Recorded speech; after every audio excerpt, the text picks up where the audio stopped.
What's going on, everybody? It's Rich Lux. I'm here with Gordon Glamzy. Yeah, so Gordon Glamzy is a up-and-coming beauty vlogger, right? Or you already made it to the millions? I freaking wish. No, but yeah, beauty, music, entertaining comedy. Yeah. Part clown. Yeah, part clown. So I love helping smaller influencers and put a spotlight on them, and I hope you love him as much as I do. So definitely check him out. Put the link down below. We got some drama to talk about. Okay, before we get into that, this video is sponsored in the house by Ebu Beauty. Right here, the multitasking tinted moisturizer. And if you use code RICHLUX, some of the proceeds go to No Kill Animal Shelter. So you get to, you know, support an animal from, you know, and you also get an autographed bottle of Mooncast. So check it out, use code RICHLUX if you're interested. Let's get on with this drama. All right, so I wanted to just like play or look at some makeup, and we're gonna talk about the Jaclyn Hill mess. Do you know anything about it? Okay. What should do again? Should I? Well, the thing again. The thing was that she was basically came out with some bronzers, and it's the talk of the town. And the bronzers are not, you know, for everyone. You know what I'm saying? No. And so yeah, before we get into that, like I want to say, I just bought this one that was sold out everywhere. The putty primers? Mm-hmm. Oh, so good.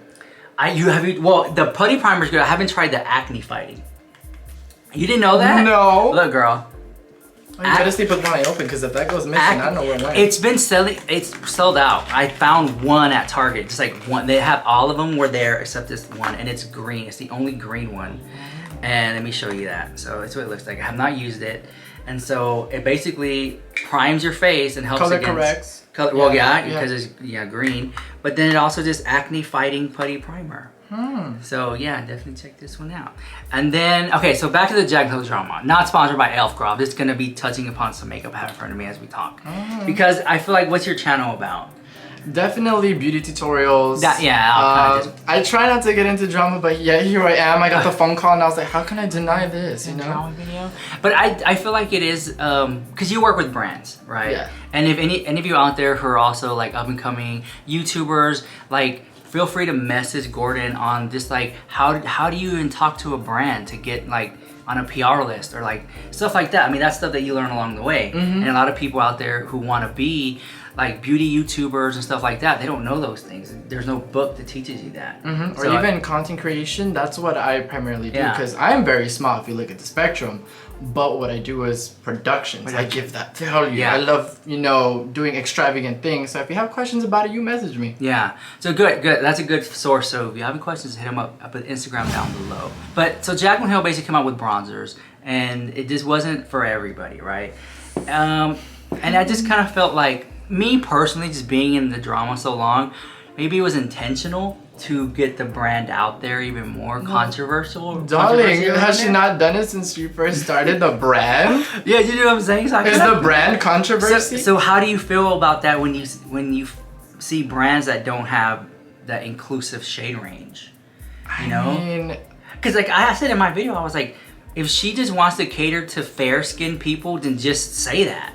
You know, don't try and fail. Yeah, because when you put that title for all inclusivity and you're trying to, you know, bring that in your product line, and you come up with this, it's like, you know, and I just feel bad for her because like she puts a lot of time and effort in her brand, a lot of money and stuff like that. Does she?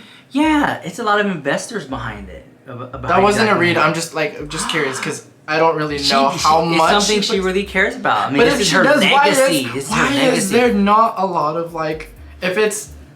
There you go. You're right. You're right. Keep on. Yeah. Well, you're trying to say will eventually come out, but why isn't there enough like skin ranges for, you know, in her brand? I mean, she's given the mistakes that have happened, which some of them I will say maybe were not intentional. But let's keep the same energy, because Jaclyn Hill came out with these bronzers. They're not for everybody. Physicians Formula the same way too. They don't have bronzers for everybody, every color too. It's just kind of a lot of the same. And I just think that with Jaclyn Hill, because she's online and what the thing happened with her lipsticks, it's like a magnifying glass on her brand even more. So if it's not 10, 10, 10s across the board, they're gonna like come for her even more. And that's what's happening now. Her brand did put out a statement saying that they're gonna try better, that she hired a PR team. But they've been trying to try better since the first launch. What is happening? Girl, this ain't the first rodeo. Oh my God, no, it's not. She basically said, I'm hiring a PR team to handle this scandal. So how many times did you have to rehire? She doesn't need a PR team. The people in the comments are letting her know, you know? If you mess up, people online let you know, you know? So I just don't understand that. But I do want to say this, like, what happens next to Jaclyn Hill from here? Where does Jaclyn Hill go from here after that, after this bronzer scandal? Is it so? That would mean that when she comes out with more, like a foundation, she's gonna have all those colors there, or is this always gonna be a thing with her brand? I don't know. I do want to say that. Have you tried these yet? Of course I have. Yeah, these lashes are so freaking good. Check 1111 Beauty by Miss Connie P. I think she was on your channel. Connie P was on my channel. It's like, you gotta check her out. Y'all see it. If you haven't already seen it, you're amazing. But so, let's talk about the Patrick Star stuff. I love it. Sorry. Yeah. No, wait, because I mean, I see you use it a lot. Yeah. But like, the first time I tried this, I put it on here. I actually like it. This is like the foundation. It's a powder foundation. Powder. Yes. Yeah, and you know what? It's been so long that I sat down with like a beauty guru influencer. Oh. Yeah, it really has. And so I don't know. I always feel like there's snakes in the grass. But I've known you for a while. I feel like a while. Yeah. You know, and I mean, since like the first drag con I ever did. A lot of people don't know we have a relationship behind the camera of like friends. I'm also friends with Steve. So yeah, Steve. We met through Steve. Yeah. Mm-hmm. So yeah, Steve's like a really great friend of mine. So I just was like, I see that you had a channel and you were actually working at it.